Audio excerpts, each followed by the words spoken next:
नमस्कार. मी अरविंद आठले. मागच्या आपल्या भाषणामध्ये गुरुचरित्राचं उद्दिष्ट, त्याचं ध्येय आणि मागची पार्श्वभूमी काय आहे असा सगळा विषय आपण घेतलेला होता. आणि त्यानंतर लोकमान्य टिळकांचे जे गुरु ब्रह्मर्षी अण्णासाहेब पटवर्धन हे गुरुचरित्राचे अत्यंत थोर उपासक होते आणि त्यातल्या काही ओव्या त्यांना ज्या प्रकाशमान दिसत होत्या त्या त्यांनी वेगळ्या काढून गुरुपासष्टी नावाचं एक स्वतंत्र छोटं असं पुस्तक छोटेखानी एक तयार केलेलं होतं. एवढं जरी वाचलं तरी गुरुचरित्राचा पूर्ण लाभ तुम्हाला घेता येईल अशी त्यांची धारणा होती. आता ते स्वतः वैद्य होते. काढा करणं आणि एकअष्टमांश काढा करणं याच्यात त्यांचा हातखंडा होता. तसं गुरुचरित्राचं सार काढून त्यांनी एक अष्टमांश गुरुचरित्र कदाचित ते केलं असावं. आणि त्यातल्या महत्त्वाच्या ज्या प्रकाशमान अशा ओव्या होत्या त्या व्यवस्थित निवडून घेऊन त्या एकत्र करून त्यांनी ही गुरुपासष्टी तयार केली. याच्यामध्ये 65 ओव्या गुरुचरित्रातल्या महत्त्वाच्या आहेत. क्रम त्यांनी थोडा त्यांच्या इच्छेप्रमाणे आणि त्यांना सुचला त्याप्रमाणे मागे पुढे केलेला आहे. याच्यातला हेतू आपल्याला काही समजत नाही. आपण सामान्य माणसं आहोत. खरं म्हणजे अध्यात्म कुठल्याही ग्रंथाचा जो आपण प्रारंभ करतो हे गजानन मंगलमूर्ती गजाननाचं स्मरण केल्याशिवाय करत नाही. ओम नमोजी विघ्नहरा आहे म्हटल्यानंतरच गुरुचरित्र सुरू झालेलं आहे. परंतु रात्रंदिवस नामस्मरणात जे गुंग असत, धुंद असत, त्या अण्णासाहेबांनी गुरुचरित्राची 65 ज्या ओव्या शोधून काढल्या त्यात मात्र पहिली ओवी वेगळी घेतलेली आहे आणि नंतर गजाननाची ओवी घेतलेली आहे.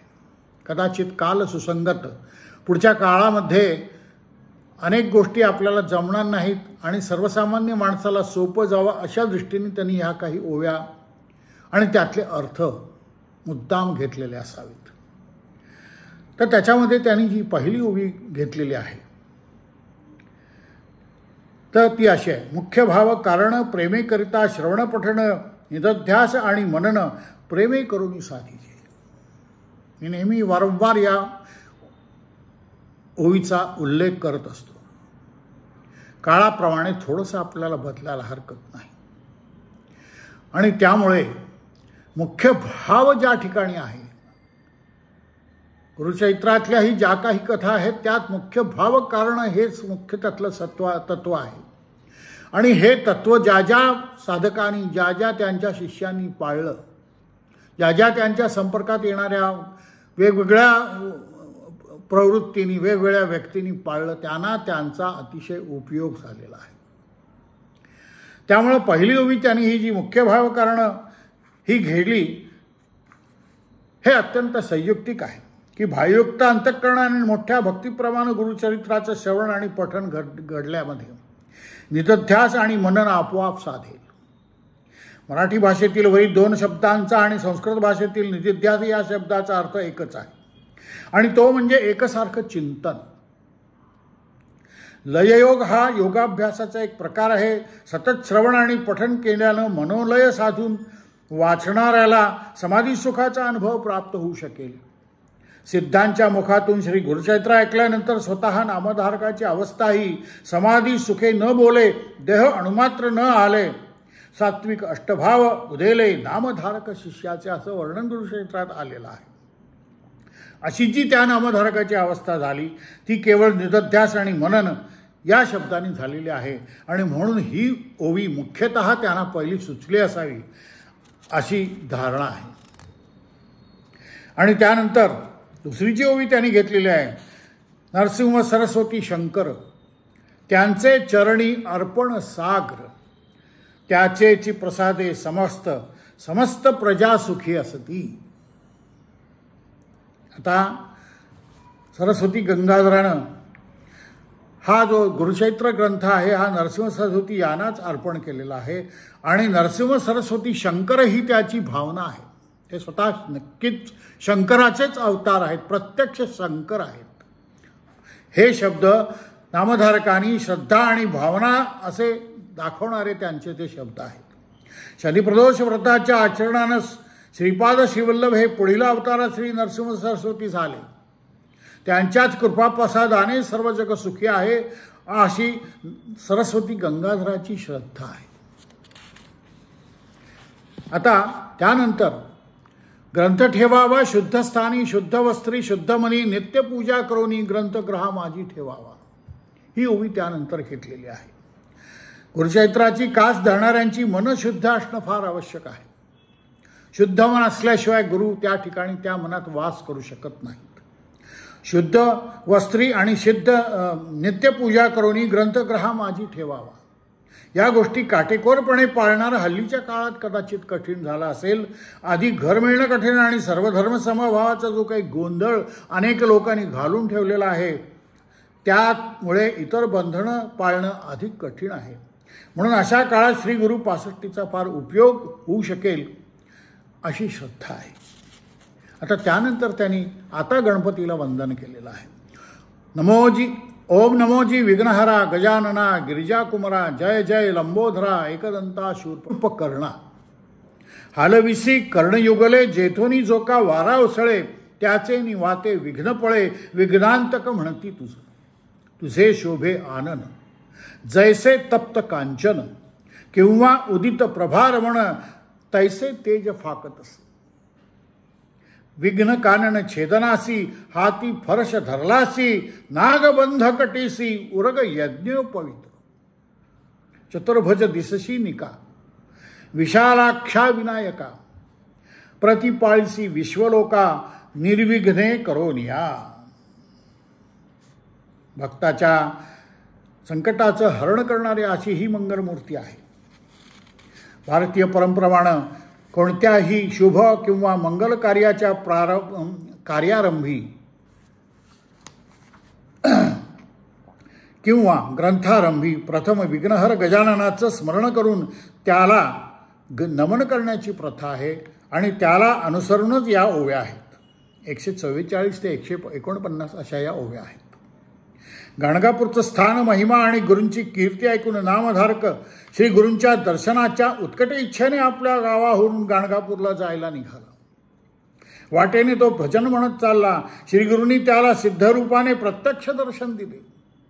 एखादी गाय ज्याप्रमाणे आपल्या वत्साला पाहून ज्याप्रमाणे त्याच्याकडे धाव घेते, त्याप्रमाणे श्री गुरूंनी नामधारकाचा भाव पाहून आणि त्याला श्री गुरु दर्शनाची लागलेली तळमळ पाहून त्यांच्याकडे धाव घेतली आणि त्याला दर्शन देऊन कृतार्थ केलं. या भेटीचं वर्णन कसं आलंय पहा पुढच्या ओळीमध्ये. वत्सा लागी धेनू जैसी ये धावोनी तैसे श्री गुरु आले आपणाच होई. तेव्हा हे दयावंत सद्गुरू दयावंत आहेत आणि त्यामुळे ही जी भेट वरील झालेली आहे, ही भेट गाणगापुरापासून 2 मैलावर असलेल्या सिद्धनाळ या गावी झाली. तेथून श्री गुरूंनी हात धरून नामधारकाला गाणगापूरला संगमावर आणलं आणि अश्वत्थ वृक्षाच्या तळवटी बसून श्री गुरुचरित्र सांगितलं. त्याचाच विस्तार सरस्वती गंगाधरांनी महाराष्ट्र भाषेत करून आज सर्वत्र प्रसिद्ध असलेल्या श्री गुरुचरित्राची देणगी महाराष्ट्राला विशेषतः दिलेली आहे. सिद्ध हे नरसिंह सरस्वती यांनीच घेतलेलं एक रूप आहे असं पूर्वी निवेदनामध्ये आपण सांगितलेलं आहे. श्री गुरुजवळ प्रारंभापासून जे 7 शिष्य होते त्यात सिद्ध हे सर्वात श्रेष्ठ होते. या 7 शिष्यापैकी 6 नावापुढे सरस्वती हा संन्यासपण आहे, पण सिद्धांच्या नावापुढे नाही. ब्रह्मर्षी अण्णासाहेब पटवर्धन आणि या संदर्भात आपले विचार पुढीलप्रमाणे मांडलेले आहेत. यातील 6व्या नावापुढे संन्यासाचा पट आहे, परंतु सिद्ध या नावापुढे काहीच नाही. यातील कारण हेच की ते अनादि सिद्धच आहेत. परब्रह्म परमात्मा महाराज यांनी अवतार परत्वे मनुष्यरूप धरलं. मनुष्यरूपास कृष्ण सरस्वती संन्यास देते झाले. आत्मा मूळ रूप संन्यस्त, हे रूप सिद्ध सदैव अखंड संन्यस्त. परमात्म्याचे गुरु परमात्मा आणि शिष्य परमात्मा. सबब योगपट नाही. मानुषी काया अमानुषी शक्ती म्हणून सिद्ध ऐबाब ज्यास नाहीत ते सिद्ध, त्यासच अच्युत असं म्हणतात. अयोनी संभव रूप मानुषी परंतु अवतार नव्हे, वागणूक मानुषी. सद्गुरु प्राप्तीची तळमळ ज्यांना आहे त्यांनी या अध्यायातली 83व्या ओवी राग स्वेच्छा ओवीबद्ध म्हणावे. आजी पाहुणे पंढरीचे रावे, वंदू विघ्नहरा भावे, नमुते सुंदरा शारदेशी, पासून अखेरपर्यंतचा भाग भावयुक्त अंतःकरणानं वाचावा. पुढे ते काय म्हणतात, कोणाला कोठे अडचण आहे, ईश्वर प्राप्ती करता माझ्यासारखा कोण तडफडतो आहे, ईश्वराची मनापासून भूक आहे का, नितांत गरज वाटते का, या गोष्टी सद्गुरू अत्यंत बारकाईने पाहत असतात. कोण खरोखर गरजवंत आहे, त्याचे जवळ जशी गाय आपल्या वासराजवळ चारा ठेवून जाते, तशी हुबेहूब सद्गुरू आपल्या भक्ताकडे धावत जातात. त्याकरताच त्यांचा अवतार झालेला आहे आणि चैतन्य शक्ती मानव रूपाद्वारे कार्य करत असते. पण सद्गुरू ओळखणं महाकठीण. आता याच्या पुढच्या ज्या ओव्या आहेत, येताची गुरुमनी वंदी नामकरणी, मस्तक ठेवणी चरणयुग्मी, केश तो मोकळी झाडी चरणधुळी, आनंदाश्रू जळी अंघ्री क्षाळी. अनेक जन्मीचं पुण्य असेल तरच असा सद्गुरू भेटतो. तेव्हा ज्याला असा सद्गुरू भेटला तो साधक धन्य होय. डोळ्यातून आनंदाश्रू वाहतात, सर्वांगाला सुखद लहरी येतात, हृदय उचंबळून येतं आणि शरीराला आवरणं कठीण होतं. आपोआपच तो साधक सद्गुरूचे पाय धरतो. आनंदाश्रू सद्गुरूच्या पायावरच. हृदय मंदिरात बैसवोनी व्यक्त, पूजा उपचारित षोडशविधी, आनंद भरित झाला नामांकित, हृदयी श्री गुरुनाथ स्थिरावला. भक्तांच्या हृदयात राहे श्री गुरुनाथ, संतोष बहुत सरस्वतीसी, हरये नमः हरये नमः हरये नमः. साधकाला गुरु जसा कामधेनूप्रमाणे भेटतो. साधक त्याचं शिष्यत्व स्वीकारतो. साधक गुरुचे पाय धरतो. गुरुचा देह साधक पवित्र मानतोच, पण हळूहळू साधक गुरुचे अंतरंगाची घडण जो शोधण्याचा प्रयत्न करत असतो. म्हणजे साधक गुरुच्या देहाचीच पूजा करत नाही, मानसपूजा पण करतो. याचाच अर्थ गुरुचे अंतर्बाह्य अखंड ध्यान करू लागतो. साधकाचा ज्ञातवस्तूकडून अज्ञाताकडे जाण्याचा मार्ग आपोआप खुला होतो. याचं जडा करून सूक्ष्माकडे जाण्याची प्रक्रिया सुरू होते. यालाच इंग्रजीत नोन टू अननोन असं म्हणतात. साधक आपल्या गुरुचं किंवा इष्टदेवतेचं आपल्या स्वतःच्या शक्तीने पूजा करत असतो. सतत मनन चिंतनाने जड पूजा इत्यादी फुले प्रतिमा वगैरे जाऊन श्रेष्ठ अशी मानसपूजा तो करायला लागतो. फरक पडतो. पूजा संपते आणि मानसपूजा सुरू होते. त्याच्या मनातच श्रीगुरू वसलेले असतात. अशा तऱ्हेनं ध्यान धारणा नामस्मरणाचा अभ्यास सातत्याने करू लागल्यामुळे त्याची साधकाची इष्टदेवता म्हणजे साधकाने घेतलेला नाममंत्र प्रत्यक्ष साधकाच्या हृदयात तेजोमय बनून कायम स्थिर अहर्निश राहतो. अशा प्रकारे साधक तयार होतो. त्याला आनंद प्राप्त होतो. सत्काळ भक्तानं अनन्य भावानं श्रीगुरूची पूजा केल्यावर त्याचे चरणावर सर्वस्व अर्पण करून निश्चयपूर्वक भक्ती केल्यास वाटते तितकं समर्पण सोपं नाही आहे. अत्यंत दिव्य असे अनुभव शिष्याला भक्ताला आणि साधकांना येतात आणि नंतर साधकास भक्तास शिष्यास असा अनुभव येतो की गुरु आणि शिष्य शरीराने भिन्न असले तरी दोघांचा आत्मा एकच आहे. जो शिष्य तोच गुरु असे गुरु शिष्याचे अलौकिक आश्चर्य वाटण्यासारखे अत्यंत गूढ असं नातं आहे. प्रसिद्ध होसी वेळ 10 उपर अवतार पूर्ण पहा सहज तू विश्वात्मा महा सूल सूक्ष्मी वससी तू. आपण प्रमुख 10 अवतार मानतो.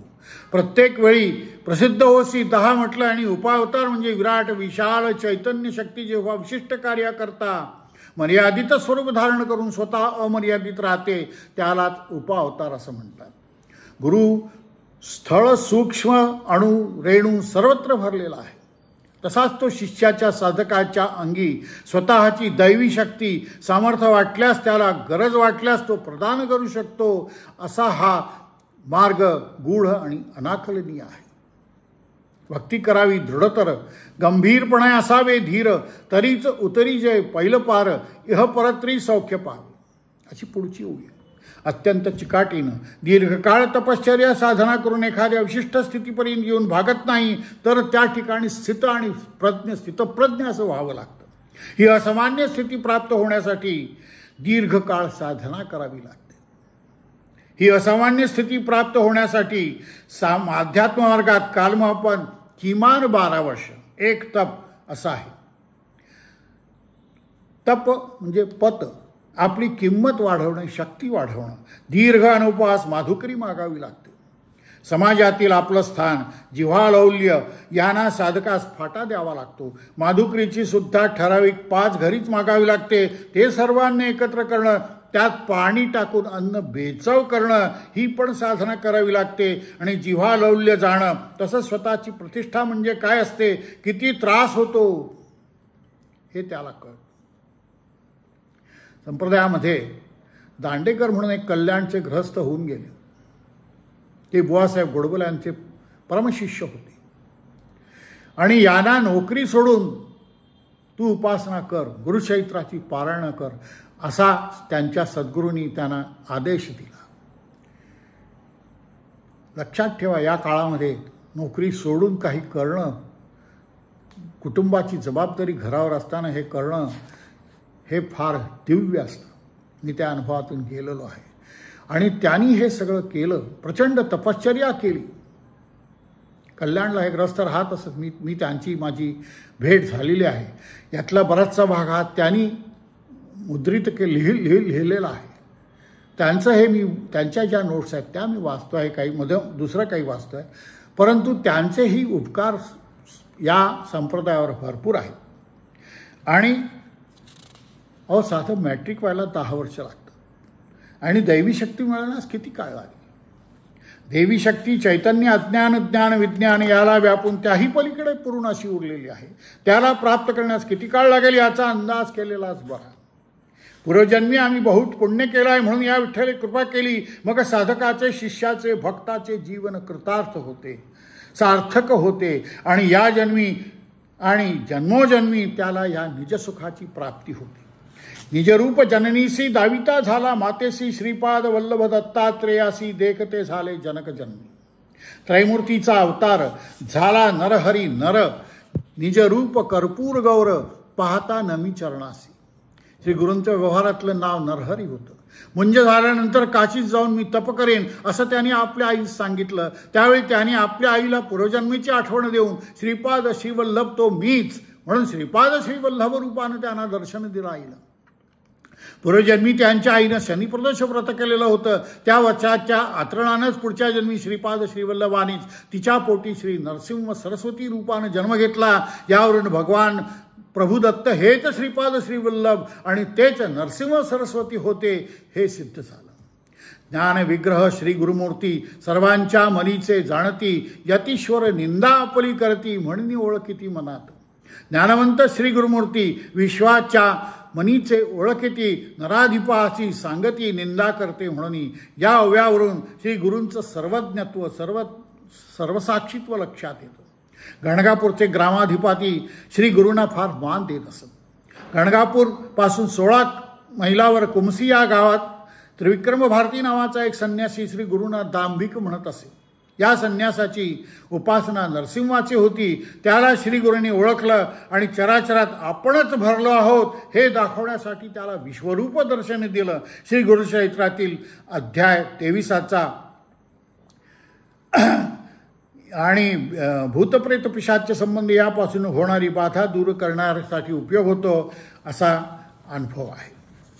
तर भक्तवत्सल श्री गुरुमूर्ती आणि वेळोवेळी जे काही अवतार धारण केले यापैकी मत्स्यकच्छादी 10 अवतार विशेष प्रसिद्ध आहेत.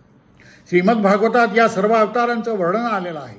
शीघ्रपोकी दुर्वास ऋषींनी अंबरीश राजाला अखिल योनीत जन्म घेशील असा शाप दिला होता. तो भक्तरक्षक विष्णूंनी स्वतःवर ओढवून घेतला. या अनेक अवतारापैकी 6 अवतार म्हणजे कोणत्या तरी कृतयुगात झालेला श्री दत्तात्रेय यांचा अवतार. अखिल विश्वाचे गुरु श्री दत्तात्रेय हे गुरुपरंपरेचे मूळ पीठ आहे आणि हा अवतार अखंड, नित्य आणि अविनाशी आहे.